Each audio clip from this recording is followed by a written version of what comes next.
Selangor is a well-developed and modern state in Malaysia. However, despite its modernity, vast areas are still covered in forest, including Kuala Langat North Forest Reserve, KLNFR.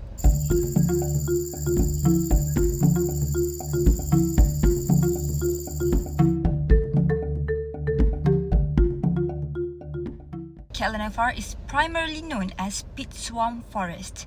It was initially gazetted in 1927 as a forest reserve covering a vast area of 7,246.96 hectares and now has shrunk to 957.6 hectares. This area offers many ecological benefits, mainly as a carbon storage and carbon sink, as well as supporting many rare and endangered species. The problem arises when the Selangor state government announced a proposal to de-gazette this forest reserve for a mixed development project on 5th February 2020. The state government has invited the stakeholders in Kuala Langat district to voice objections to the proposal within 30 days, and since that, this issue has garnered massive attention from the public, including the media. The conflict increases when the state government reinforced that its decision was in accordance with the law. Meanwhile, the general public and other stakeholders were concerned about preserving the forest reserve. Hence, the conflicting perspectives have resulted in a continuous discussion of KLNFR for several years. Hence, the objective of this research study are to identify 6 lessons from KLNFR de-gazettement process, encompassing analyzing the issues on the federal and state governments, then moving on to the problems of the public and the issues of the indigenous community, as well as the impacts of the de-gazettement on the environment and biodiversity. This study also analyzes the challenges that are faced from all angles from the whole lengthy de-gazettement proposal process. When it comes to forestry affairs, governance responsibilities need to be understood clearly. The management of forest in Malaysia involves several different organisations and departments, but the main key player is the Forestry Department of Peninsula Malaysia headquarters. This department is responsible to implement forestry policy and providing technical assistance to the State Forestry Department. On the other hand, the State Forestry Department holds primary responsibility for the administration and control of forest harvesting, as well as collection of forest products to generate income for state revenues. To know about KLNFR, it should be known too that this forest reserve also consists of small areas of lowland dipterocarp forest, but mostly are peat swamp areas. Despite its ecological benefit that concern the public, it is also a valuable land for 2,000 orang asli from Temuan tribe living in the forest fringes of KLNFR.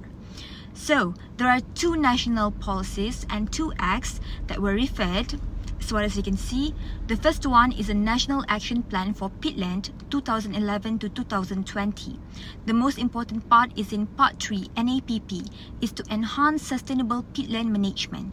It involves fire and haze prevention in the peatland. In the case of KLNFR, which had a history of damaging forest fires, as what as you can see from the graph, an estimated RM 2.2 million of public funds had been spent to build fire prevention infrastructure in the forest reserve. Also, there are management plans known as Integrated Management Plan for North Selangor Peat Swamp Forest and Forest Fire Management Plan for KLNFR and KLSFR. These preparations were already adequate for continuing to restore the peat swamp forest. Next, National Policy on Biological Diversity NPBD 2016 to 2025. It is a national policy implemented based on the CBD which Malaysia has ratified. Action 2.4 in NPBD highlights enhancing stakeholder participation in decision making and can be seen when Selangor invited the public to voice their objection in 30 days period. However, Action 3.1, which stated the importance of embedding biodiversity conservation into national and state development planning and sectoral policies, was insufficient. Thirdly, the National Forestry Act Adoption Enactment 1985, Section 11 and Section 12 were highlighted in this case. The state government has complied with these sections, but the pressure from the public, including the Environmental Coalition, has brought this issue to the Parliament. Lastly, Aboriginal Peoples Act 1954. This is an important act to highlight customary land rights. Section 12 of APA 1954 was highlighted with payment of compensation to the orang asli regarding a revoke in a gazette. However, compensation was not what is needed by the indigenous community when it comes to customary land rights. Indigenous customary lands are a form of proprietary interest in the land, protected as a right to property under Article 13 of Federal Constitution, and these rights go beyond the usufructuary rights.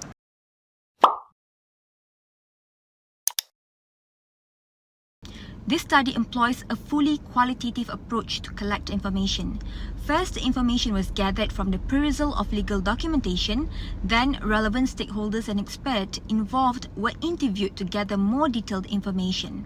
Stakeholders involved include the government personnel from Selangor Forestry Department and Kuala Langat Municipal Council, Aborigine representative, and an expert in nature resources management and protected area.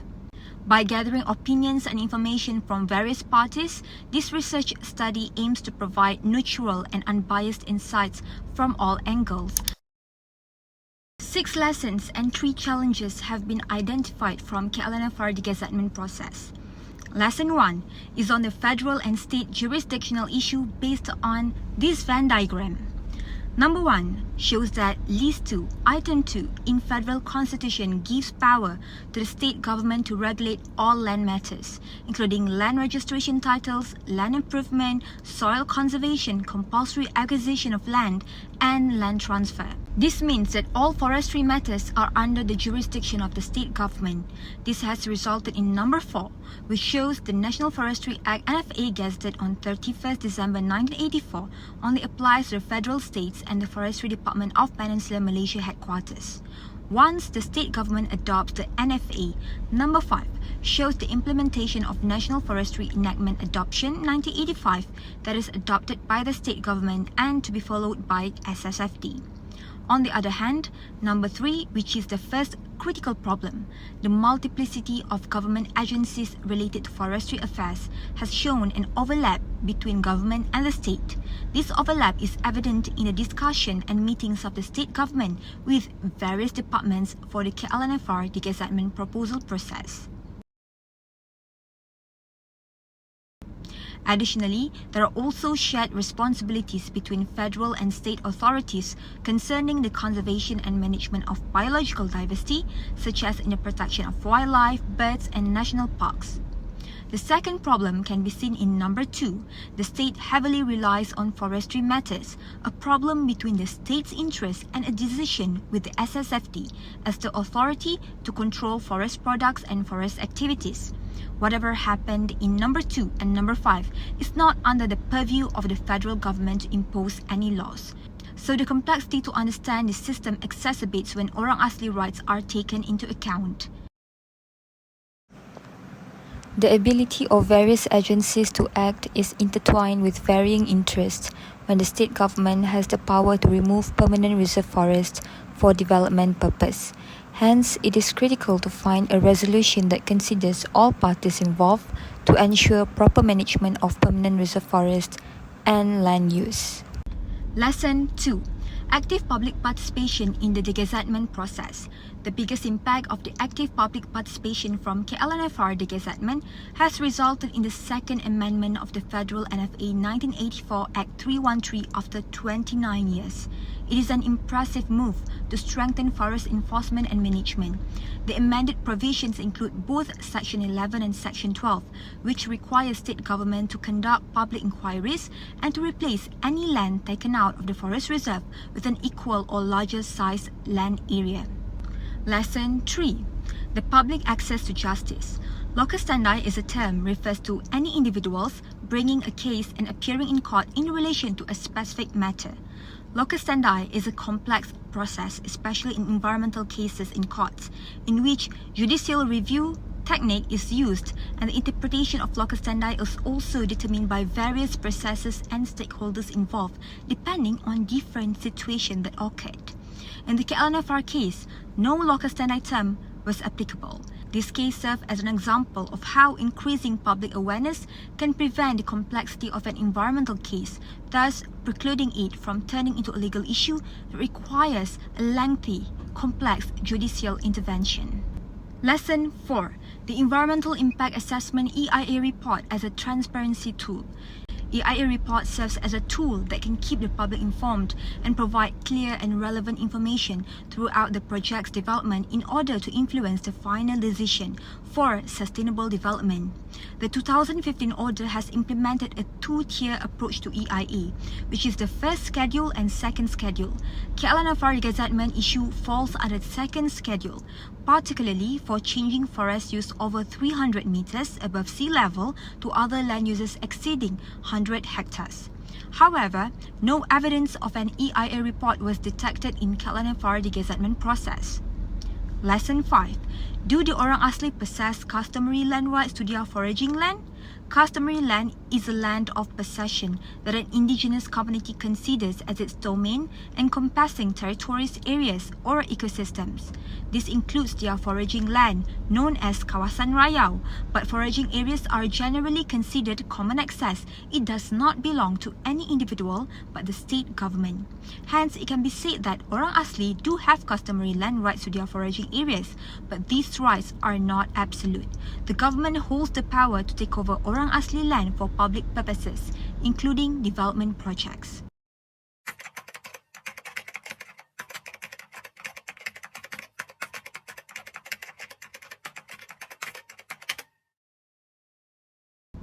The last lesson, Lesson 6. How does the KLNFR de-gazettement affect the environment and biodiversity? The most critical part of the environment that will be affected by the de-gazettement is not only about the extinction of rare species, but the release of methane, a dangerous greenhouse gas.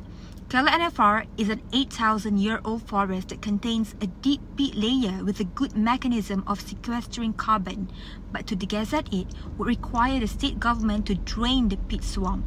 This in turn will release the captive methane into the atmosphere, thereby exacerbating the already dire situation of the global warming. After analysing all 6 lessons, there are 3 challenges that can be highlighted from KLNFR de-gazettement issue. The first one is clear communication, transparency between the government and the public. Some documents and plans mentioned by the government and the NGOs cannot be accessed publicly.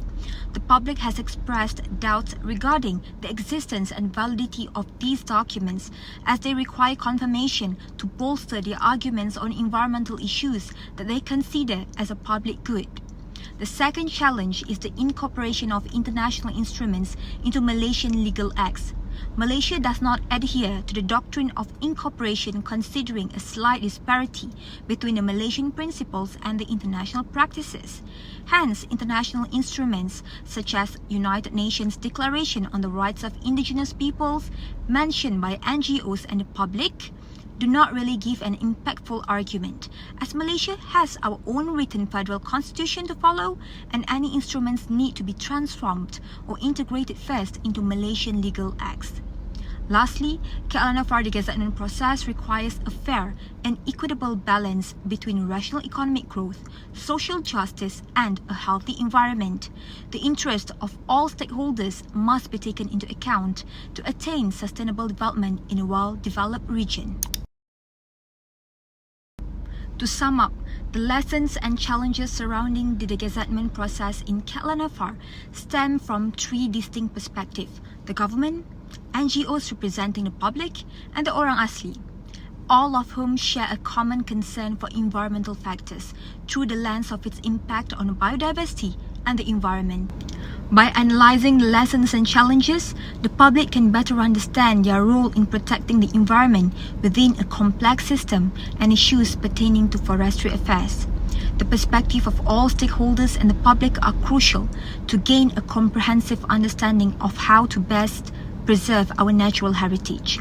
Hopefully, policymakers will implement more proactive measures in the future to protect Malaysia's environment, paving the way for a more sustainable and inclusive future for its citizens.